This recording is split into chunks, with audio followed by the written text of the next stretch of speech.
Hello dear student, কেমন আছো? I hope প্রত্যেকে শুধু ভালো নয় ভীষণ ভালো আছো। স্ক্রিনের ওপর লাভ ক্ষতি চ্যাপ্টারে একটা প্রশ্ন দেখা যাচ্ছে, তাই না? এই প্রশ্নটা প্রথমে আমরা মন দিয়ে পড়বো, বুঝবো, তারপর তার সলিউশনের দিকে আগে যাব। ওকে, কি বলা আছে দেখো। এক ব্যক্তি 5% লাভে একটি রেডিও বিক্রয় করে। আরো 24 টাকা বেশি মূল্যে রেডিওটি বিক্রি করলে 8% লাভ হতো। বেশ, রেডিওটির ক্রয় মূল্য কত? আমি এখানে একটা কাজ করছি। কি কাজ?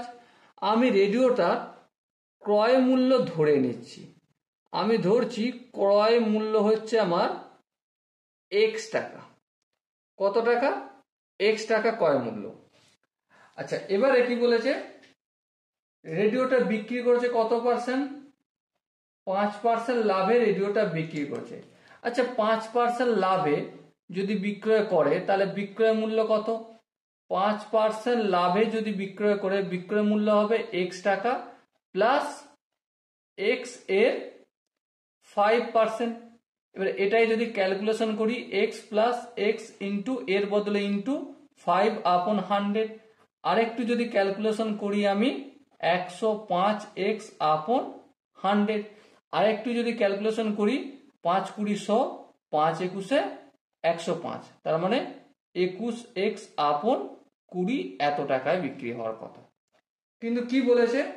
আরো 24 টাকা বেশি মূল্যে বিক্রয় করলে 8% লাভ হতো। আচ্ছা, যদি 8% লাভ হতো তাহলে বিক্রয় মূল্য কত হতো? তাহলে এক্স প্লাস এক্স এর 8%। হ্যাঁ, ঠিক। তাহলে এখানটা যদি ক্যালকুলেশন করি এক্স প্লাস এক্স ইন্টু 8/100। আরেকটু যদি ক্যালকুলেশন করি এখানটা দেখো 108x/100 হতো। এত টাকা। এবারে বলা কি রয়েছে? এই 5% লাভে যখন বিক্রি করছি এই দামটা 21x/20, এই টাকাটার সঙ্গে যদি আরো আমি 24 টাকা বেশি দাম নিতাম, তাহলে এই 24 টাকা দাম বেশি নিলাম, তাহলে কোন বিক্রয় মূল্য সঙ্গে সমান হতো? এই 8% লাভে যে বিক্রি করেছি তার বিক্রয় মূল্যের সঙ্গে সমান হতো। তার মানে এই টাকাটার সঙ্গে সমান হতো। তাহলে 108x/100। এবারে দেখো ক্যালকুলেশন করবো, আর কিছু করবো না। 24টা যেমন আছে তেমন রেখে দেবো। এখানে 108x/100 যেমন আছে তেমন করলাম। এখানে দেখো 21x/20, সামনে প্লাস চিহ্ন আছে, অপোজিট দিকে নিয়ে গেলে -21x/20 করব। এবার দেখো ক্যালকুলেশন করব। 100 আর 20 এলসিএম নিলে 100 হয়। 100 কে 100 দিয়ে ভাগ হলে 1। অবশ্যই তোমরা এটা প্রত্যেকে জানা, তাই আমি ফটাফট করে দিচ্ছি। 100 কে 20 দিয়ে ভাগ করলে 5, 5 কে 21 দিয়ে গুণ করলে 5 1 কে 5, 5 2 10। তাহলে 105 এটা হলো। আর এদিকে কত? 24 পড়ে আছে। এবার দেখো 100টা এদিকে ভাগের আকারে আছে, অপোজিট দিকে পাঠালে কি হয়ে যাবে?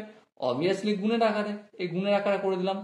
108x থেকে 105x যদি বিয়োগ করি তাহলে কত হবে? অবভিয়াসলি 3x হবে। আর 3টা x এর সাথে কি আছে? গুণের আকারে। অপোজিট দিকে পাঠালে কি করব বলো? ফটাফট করে বলো, ভাগ করব। তো চলো ভাগ করে দিলাম। 3 1 কে 3, 3 8 24, 8 কে 100 দিয়ে গুণ করলে অবভিয়াসলি 800। তাহলে ক্রয় মূল্য কত হলো বলো বলো? অবভিয়াসলি ক্রয় মূল্য 800 হলো। এবার দেখো এখানে যে অপশনগুলো দেয়া রয়েছে তার মধ্যে কোন অপশনটা ঠিক? দেখো অপশন এ 800 টাকা, এটাই হবে আমাদের সঠিক আনসার। ওকে, আই হোপ তোমরা প্রত্যেকে এই কোশ্চেনের কনসেপ্টগুলো বুঝতে পেরেছো। যদি কনসেপ্ট কোনো জায়গায় বুঝতে অসুবিধা থাকে, ডাউট থাকে, কনফিউশন থাকে, কি করতে হবে? একটাই কাজ, কমেন্ট সেকশনে জানাতে হবে আর চ্যানেলটা সাবস্ক্রাইব করে রাখতে হবে। ওকে, চলো দেখা হচ্ছে নেক্সট ভিডিওতে। ততক্ষণ পর্যন্ত ভালো থাকো, সুস্থ থাকো এবং জয় হিন্দ।